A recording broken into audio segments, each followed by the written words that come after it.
It was cool, man. Just to be able to have an opportunity to come back to a place, where they loved you, appreciate you.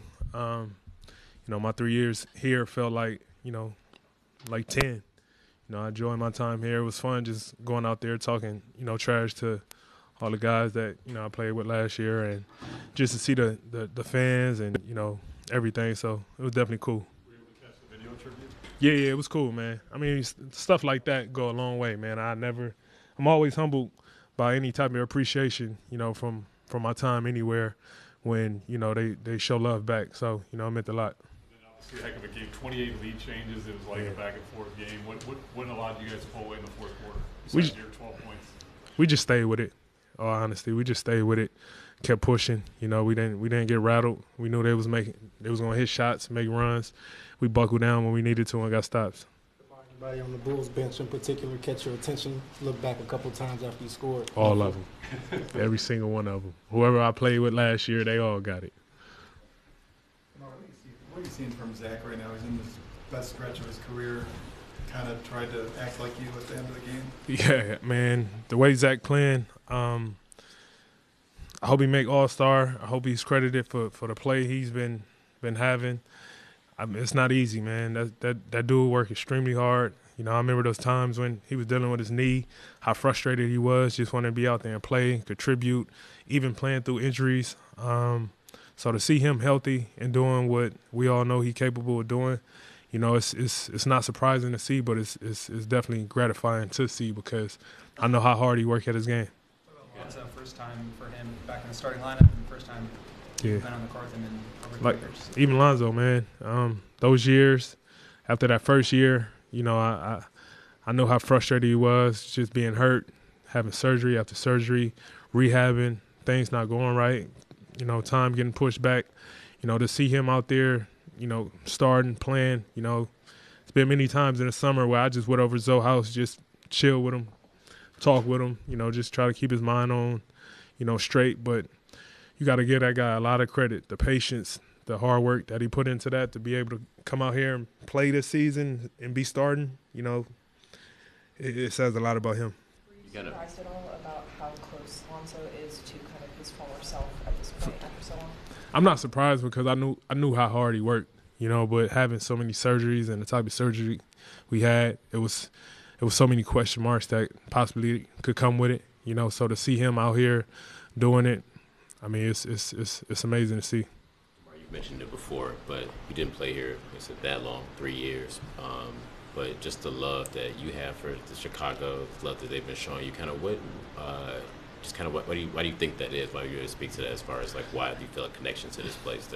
When I think the first moment I came here, I try to give my all and to this organization, to the city, and I think it showed. You can't fake it when you genuinely putting everything into, representing the Bulls when I came here. And I just think it showed, I embodied the culture of Chicago, everything, so it showed. And I think when people see that, you get the genuine reaction in return. You've been through this a few times now, Toronto, San Antonio. Does this one compare at all? How does it feel coming back to a place you spent so much time? Chicago? Mm-hmm. It's definitely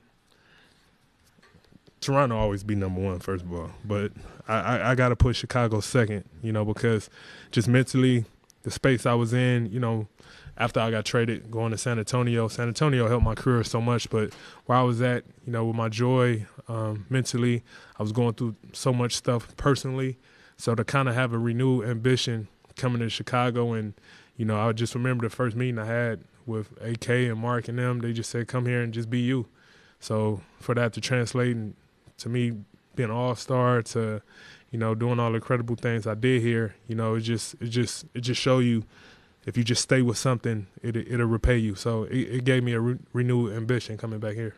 We hear from young guys like Patrick and Kobe and Io, your mentorship and how that's kind of helped them find their voice as leaders. What does that mean to you that you pay forward? It means everything to me, in all honesty, because every time I chilled or did anything with those guys, it was genuine. I didn't even care about basketball. I just wanted them to be great individuals first and foremost, and understand that, you playing this league so much, you're you're going to have a lot of ups and downs emotionally and mentally. You know, you got to find a even keel to be able to sustain so much.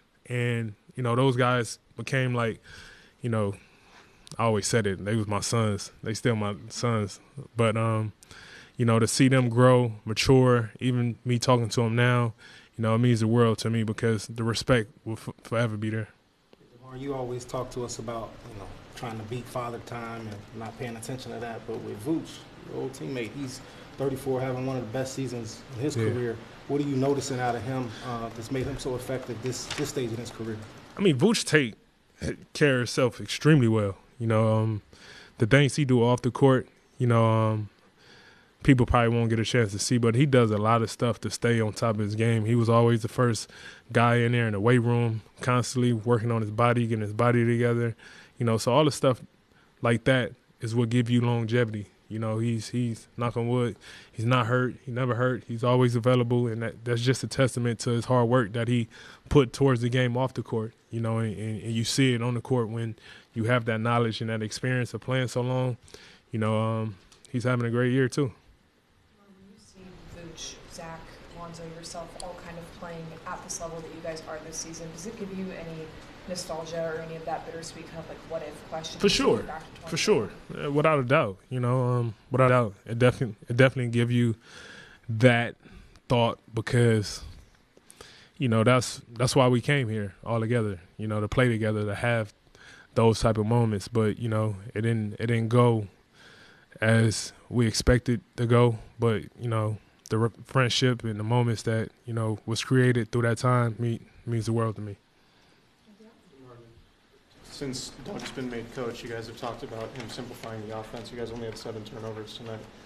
Just curious, how would you explain the simplification of the offense and why that's working? Doug just tell us go out there and just bring your game, and when we play, that's all. That's what he say. Just bring your game.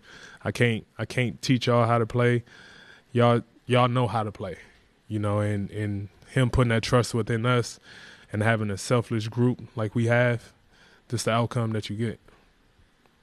DeMar, can you just speak to what inspired you to put together the defensive clips of Doug Christie, how you think the team responded, and how it maybe translated into these past months? Yeah, I think when you look at your leader on the sideline, you could kind of identify the toughness. You know, Doug talks a lot of crap, and to visually see why he talked crap is because that's what type of player he was. That's what gave him his long career, his defensive mindset. So when a team could see that, you know, how he was, and look over to the sideline and realize, you know, our head coach did the same thing that he asking of us. You know, it makes everybody just step up and want to embody that same type of mentality that, you know, coach has. So I just thought it was a cool thing just to be able to show, you know, when he played back in the day, the things he did, because he acts a lot of us defensively, and to see him doing it was, I thought that'd be cool.